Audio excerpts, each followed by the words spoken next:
Bambi Kitalo afudde owa National Unity Platform. Yes, ku Prejan Media tukwebaza gwe najjo sinzira okuba nga weekumidde ku mukutu era nga tugamba mwatu subscribinga onyige n'akade osobola okuba nga updates zonna ezigenda maaso mu ggwanga ozifuna bulungi nnyo. Yes, omukyala amanyiddwa nga Grace Nandutu ngono abadde jinja ly'amaanyi nnyo mu kibiina ekya National Unity Platform naddala ku chapter eya Amsterdam wali mu ggwanga erya Netherlands. Era omukyalo ono avudde mu bulamu obw'ensi eno era nga abantu bangi bavuddeyo ne bamupostinga olw'ebyo byakoledde ekibiina kya National Unity Platform. Tulabye omukulu Fred Lumbuye avuddeyo n'amwogerako n'amugamba nti yeebale kubeera jjinja ly'amaanyi okuba nti ebadde empagi ennene nnyo mu National Unity Platform naddala okungakunga abantu abali sayidi za wali e Netherlands mu kibuga ekimanyiddwa nga Amsterdam.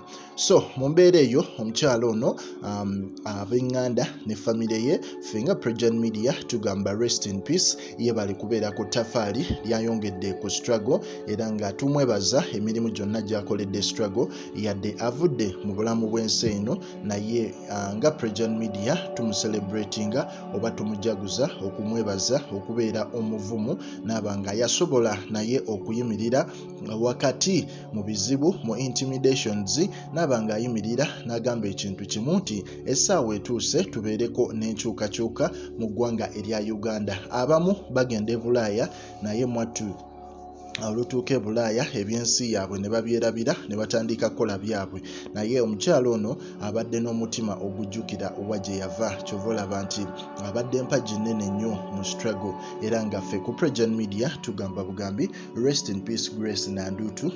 Mukama omwoyo gwo agulamuze kisa. Likinga, commentinga era osubscribinge.